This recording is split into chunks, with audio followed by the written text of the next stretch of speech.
Thanks for coming on, Michelle. For having me.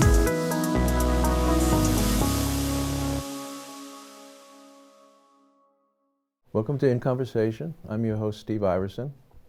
We're back after an extended hiatus, mostly caused by the pandemic. We've missed coming in here and doing these shows, and we're very pleased to be back. We have a wonderful guest to get started again today. Our guest, Matt Cohen, is a Lexington resident. He's written a book that we're going to talk about called Israel and the Cyber Threat. Matt has a PhD in political science and teaches at Merrimack College. We had him on the show once before when he was running for political office in Lexington, so we're happy to have him back again. As to our topic, anyone who's followed the history of the internet over even the last 10 years or so knows that it's not only been a limitless source of information, entertainment, and social connections, but it's also been a setting for criminal enterprises and attacks by governments on other governments. The study of these sorts of conflicts is generally called cybersecurity. This is the topic of Matt's book, in particular how cybersecurity relates to the work that's has been done in Israel regarding that cybersecurity. So welcome back, Matt. Thank you so much. I really appreciate the invitation to come here, and I'm honored to be back with it. It was a lot of fun the first time around, and I'm sure we'll be this time too. Yeah, I remember. Yeah, I looked at a little bit of that show a few days ago, and so I'm glad we're here again. Agreed. Before we actually get rolling here, I know that your book also has two co-authors. Yes. I thought you might want to name them and just mention their own backgrounds. Absolutely. So one of my co-authors is Chuck Freilich, who's the former Deputy Israeli National Security Advisor. He's now a professor over at Columbia University in New York. It's his sort of primary work there. And he and I met. He was actually a professor of mine when I was a student in my master's program. And my other co-author is Gabi Saboni. He is also former Israeli military, formerly ran a think tank in Israel as well. And both of them just with extensive knowledge, extensive connections, both very impressive individuals. I feel very lucky to get to have worked with both of them on this project. Well, it's a great book. We were talking about earlier, it's unusually well written for a book on a very specialized topic. And I noticed that you got it published by Oxford University Press, which is a wonderful publisher.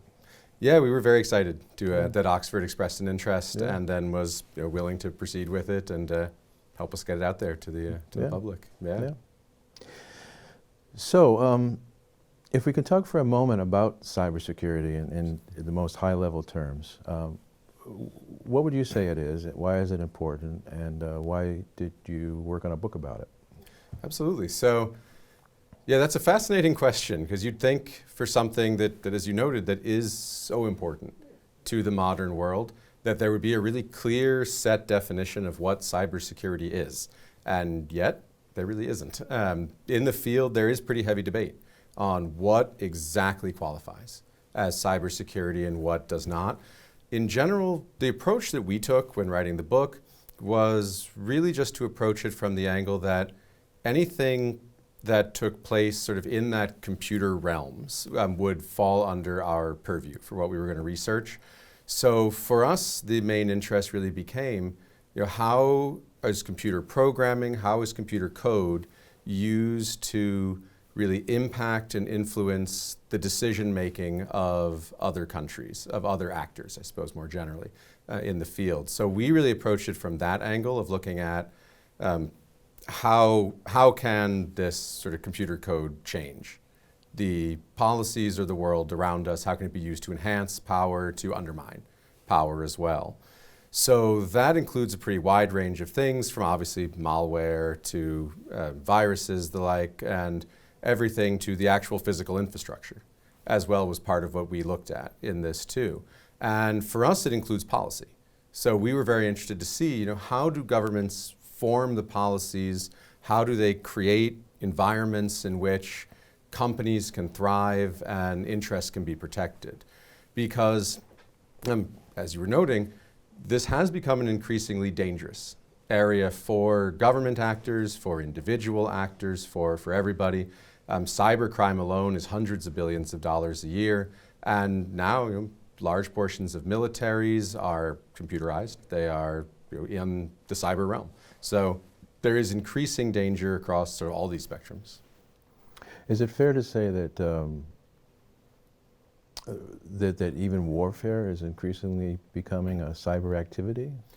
Absolutely. So with those sort of cyber activities in warfare, what we see is that more and more of the machinery itself is connected to cyberspace, is tied to the cyber realm, usually air-gapped, and they tried not to put it in place where they could be easily accessed. And when you say air-gapped, you mean not connected to the internet? Yes. Or another network? Absolutely, yes. Okay. So not connected to anything else. Okay. Excellent, yeah. And so we were sort of interested to see less so much, is it possible to, say, disrupt an airplane with the cyber means? Yes and no, you'd have to have easy access to it. But we did see, for example, even almost 20 years ago now, Israel did conduct a major operation in Syria against a nuclear weapons reactor that Syria was creating, using in part cyber means to blind Syrian air defenses and simply make them think that everything was normal, that there were no planes coming into the country. And so while the actual destruction was of the reactor was caused by the airplanes, by bombs dropped on them, the operation was undetected due to that increasing cyber component. So more and more cyber plays a critical role in the sort of preparing of the battleground and the sort of propaganda that goes into the realm as well, into the fight as well. So yeah, it takes an increasing role in the modern realm of warfare. Okay. Why Israel? Why you focus on Israel? My understanding from the book is that it's because of a sort of perhaps unique culture there regarding the way these things are worked on there. But please tell us about that. Absolutely. So, part of the reason for why Israel is, to be honest, pretty straightforward, is that in part that's what we knew. So we sort of went in there knowing and having an interest in the topic already. But beyond that, the main reason we really wanted to look at Israel is not very many countries are particularly advanced in the cyber realm. There's obviously the United States, Russia, China, but these are all major powers. If you look to the countries that are really cyber capable, then Israel is really an outlier. It is the only one that is not a major world economy, is not a global power in some form or another, and is quite small. And so we were intrigued to see how does that happen? And really, actually, we got out the first paper ever written on Israeli cyber policy long before this book came out, and no one was writing about it. So today, still, there's only a handful of authors who really write about this topic in any meaningful way. So we figured this was an area sort of ripe for new understandings that could help sort of actors in other countries too, and those interested in the topic understand that you don't have to be a truly major global power to become a dominant actor in cyberspace. So Israel faces more threats than the average country does, and so it too presented us with lots of data, lots of things we could look at, and Israel's heavily invested in this. So, and to your question too about the culture component, we did look at sort of how the unique Israeli culture, what we called chutzpah gone viral, we termed that, and we argued that really what makes that up is this sort of unique focus on education, on the importance of knowing things for its own sake, but also on this willingness to always question authority and sort of disrupt whenever you can. And part of what we found was that this unique Israeli culture is part of what explains why it is that Israel has been so successful, because these types of traits are the exact same ones that you find in these cyber companies anywhere you go in the world. So Israel had a sort of easy path to adjusting to this field and to making a major impact there to help defend itself. So there's a element in the culture in Israel that fosters or supports, I think the word you used was disruption. Yes. Please say more about that. Why is it there, and how else is it manifested outside of the field of cybersecurity? Absolutely. So, how it arose, it drives in part, I suppose, from Jewish history and the sort of premise that Jews have generally been the outsider, have been one of the outsiders in societies, and so have not necessarily been allowed into some of the same professions, have not been allowed to do things the way that are normally done. So we find other ways to get things done. And so this is a nice fit with that cyber realm where the whole idea is to do something different. The whole idea is to approach differently. If you do the same thing again, everyone sees it coming. So we saw that there, but we also see this tendency to disrupt and just in the sort of basic, even structure of military within Israel. Whereas most militaries around the world are highly structured, highly deferential based on rank.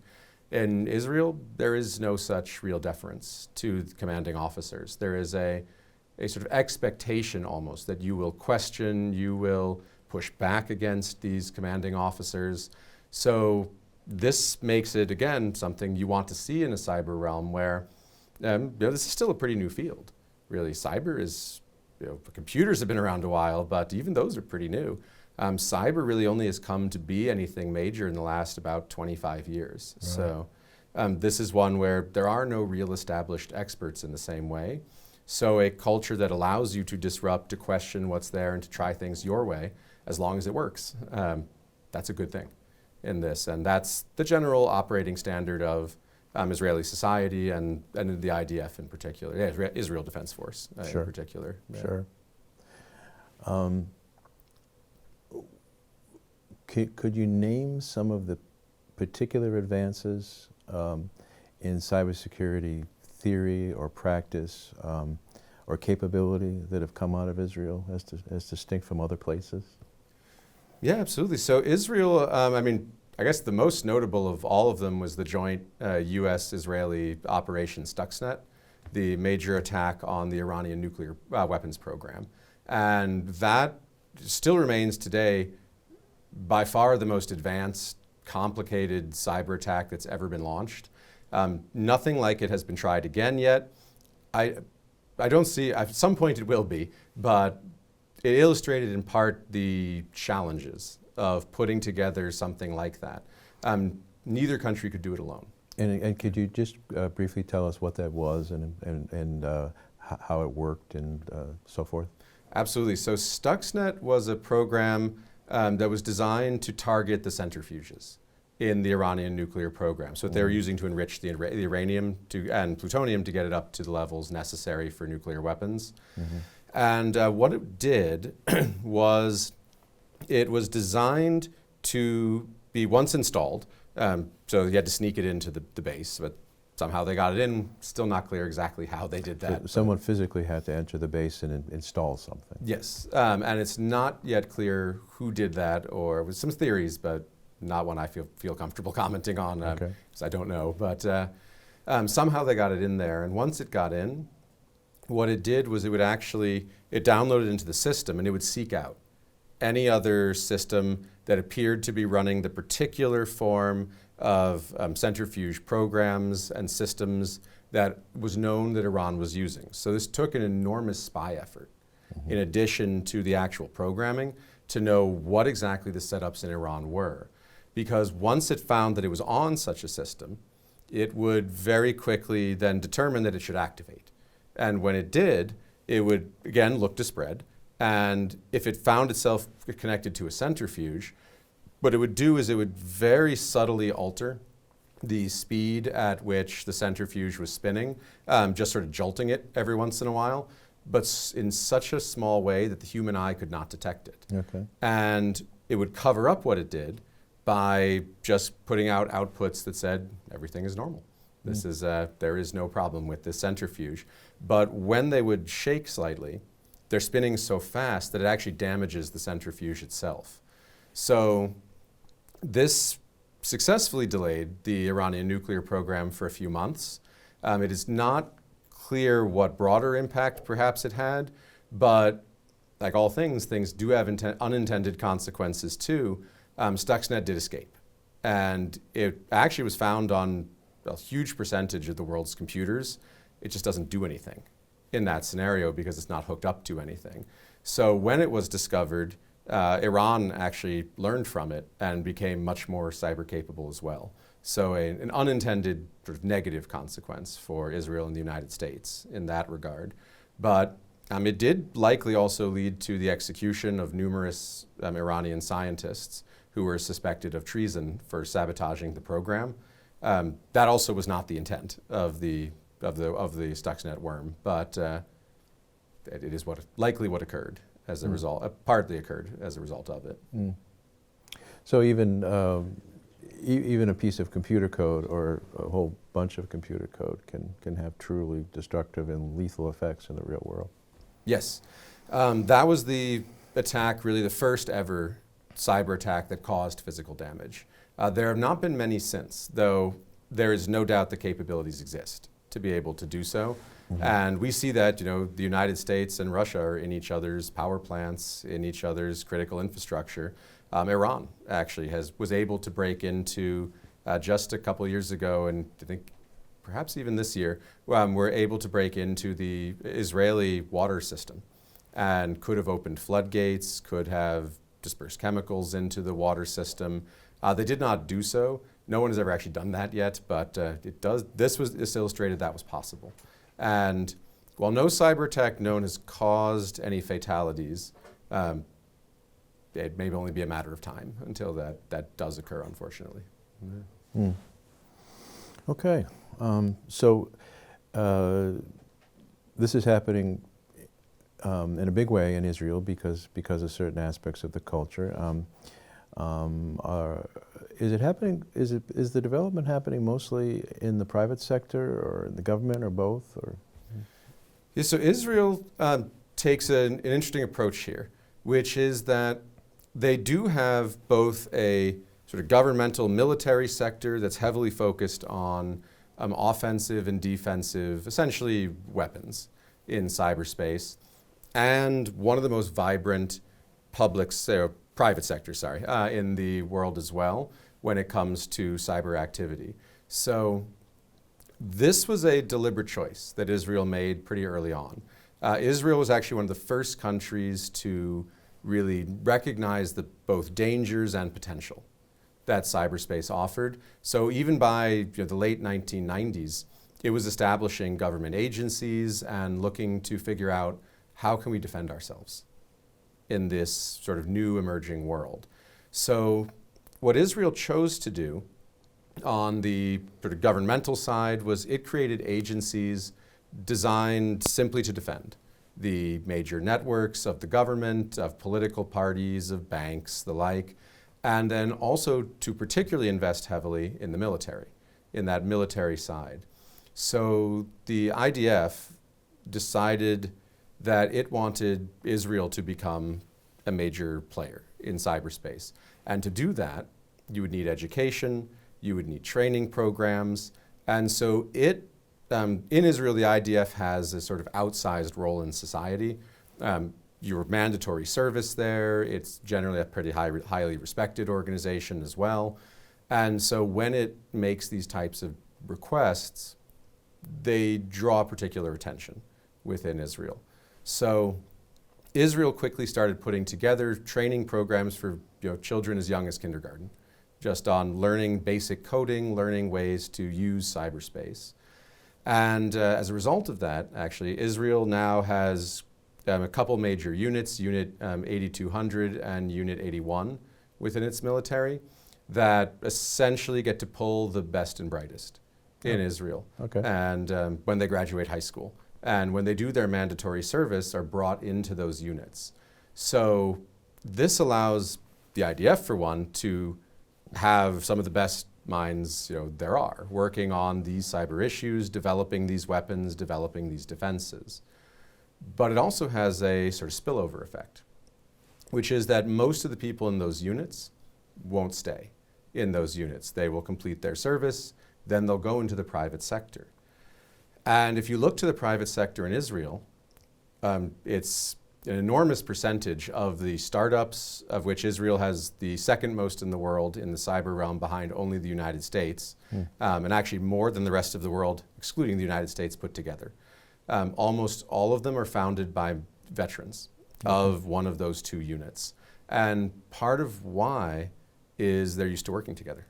They sort of see these people who came before them who did the same thing. They want to do it. They have a natural affinity and connection to one another from having worked in those units. And it gives them a real sort of leg up, a real boost as they get started. And Israel additionally created specialized government agencies early on, especially what's called the INCD. This acronym is not particularly important here, but the INCD agency is just one that exists really just to provide a healthy ecosystem, an environment through legal protections, intellectual property protections, and funding to startup companies in Israel. And once those companies get big enough, they sort of shut off that funding. And the market now in Israel is advanced enough that government funding level has begun to decrease because there's plenty of money available now for these companies. So Israel focused heavily on creating a private ecosystem as well. Okay. So roughly how many companies might there be there working in cybersecurity? Great question. If we know. Yeah, hard to know, to be honest. But every year there's hundreds more that are added to it. Most, of course, don't grow to be very large, but some of them do. So, some of them become quite large. Okay. This might be a good time to mention, we were talking earlier about a particular company in Israel called NSO, who they apparently make a piece of spyware, you could call it malware perhaps, called Pegasus, which is used to break into devices, phones, things like that. The article that I saw that brought this to my attention was one that said that it turned out that the company itself had been monitoring these compromised devices, even though they always claimed that only the purchasers of the software could do that. And as we were talking, you said this is something that you discuss in the book and that you had some concern about it yourself. I thought I might give you an opportunity to just say something about that if you'd like. Absolutely. So, yes, that is not one of the more positive stories, unfortunately, from the experience. This is that private companies, not all of them act the way one might hope that they would act. And NSO in particular, and a couple of other companies, a small number, but they have sold their Pegasus spyware systems, in essence, and other similar systems to actors who are hostile to democracy, who are hostile to human rights, and have been used to spy on people who really are not legitimate targets. Journalists, activists, the like, and have led to the arrests and possible worse for many of those who have been impacted. And one of the big problems there was, in order to sell that type of spyware, you do need government clearance. These companies cannot just sell advanced technology without a license from the government. And so the system that Israel had been using to determine who got to sell that equipment and to whom it got sent was one that was, frankly, too loose. There were not enough restrictions on who was allowed to purchase that type of spyware and malware. And so after a fairly substantial public outcry, including within Israel itself, they did actually address that. And they are now in compliance with international agreements on this. Though Israel's not a signatory to some of those agreements, they are now in compliance anyway. And such malware cannot really be sold to countries like Saudi Arabia, which quite infamously used it in the killing of an American journalist, likely used it, I should say, in the killing of an American journalist. So that's the good news, is that at least the process has been changed, and hopefully this type of system is not being sold to such actors anymore.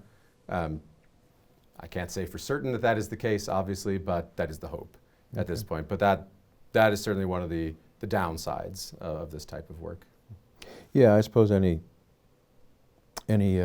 program or even device that's intended to cause some sort of disruption or harm will eventually get into the wrong hands to some degree. Certainly, yes. Yeah. Okay, good.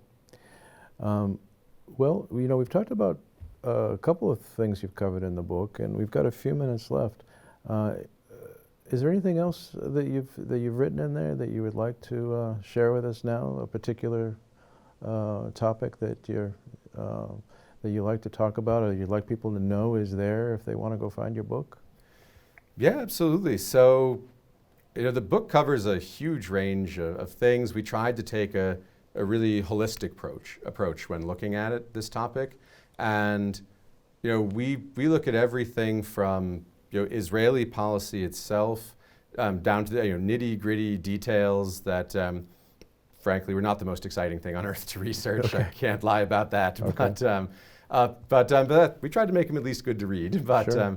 Up to pretty big questions about, you know, how do countries even behave in cyberspace? You know, we looked at things around, you know, what happens when countries escalate in cyberspace? How does that fit into, you know, tensions and war between countries? We found actually cyber is a very good way to not escalate a situation. It's a way to instead simply send a message that you are serious, and if you continue on this path, something worse may happen. So with Iran, for example, Israel and Iran obviously have engaged in long-standing conflict between the two. Most recently, obviously, that did unfortunately become direct military conflict between the two countries. Right. But for a long time, it was more proxy war between the two, used with the use of groups like Hezbollah or Hamas or in Syria. So when Iran, for example, broke into the Israeli water system, as we were discussing, Israel would have been within its rights to respond more aggressively, to respond militarily as well under international law. Debatably, of course, but it is something we've seen before. But they chose not to, which was the good choice in this case. I'm glad they made that choice. But they instead responded with cyber means. And they launched attacks on major ports in Iran and sort of shut them down. And Iran did not really retaliate for that. They sort of kept this low level of tensions and low level cyber attacks going, but it made the point that if you keep doing this, we will retaliate. And we found that overall Israel's successfully used cyber repeatedly to indicate to adversaries that we see you, we understand what you're doing, and let's de-escalate. In essence, we have to retaliate, but we don't want to keep going along this path. So we answer the big questions, so like stuff like that as well. So there's also a lot of signaling going on that's absolutely not big and destructive, but I know you're there. I see Exactly. what's going on. Yeah. Exactly. Yeah. Well, I think we just have another moment left, but I had one last question. Nice. Very, very topical. How has the war over the last year affected the topics that you wrote about? It's a great question, yeah. And the answer is overall, not that much, Okay. to be honest. Hamas and Hezbollah are, for non-state actors, are fairly advanced in cyber capabilities, largely due to the fact that Iran helps them, since they are Iranian proxy organizations. But the sort of capabilities they have are not really strong enough to impact Israel in many meaningful ways. And additionally, really what they're good at is propaganda. Okay. And so propaganda has been a major battlefield sort of in the war as well. One in which Israel has not performed particularly well, to be perfectly honest. It has not done a good job getting its message out because that isn't really what they built their capabilities to do. They are much better at the actual use of defense or offensive tools. So that is an area they should look to improve as well, as they are not really been able to answer that. But really there's not much else that's been done with it. There were opportunities to do so that I think were missed. For example, when Iran did launch attacks on Israel, to my mind, a physical attack was not a necessary response. They could have achieved, frankly, more disruption and sent a very clear message, to my mind, simply using cyber attacks on, say, transportation systems, things like ports, again, not to cause destruction, but just to send the signal again, look, we can do it. If you attack again, we will. So perhaps even using cyber if they so wanted. But it's always a fine line on what to decide. So it's hard to second guess, but simply would have been an option. But overall, not much impact in this particular conflict. But before I forget, I know you brought your book. Why don't you hold it up for a minute so people can see what it looks like, and in case they're interested in their at a bookstore. Yeah. Absolutely. So yeah, this is the book, Israel and the Cyber Threat.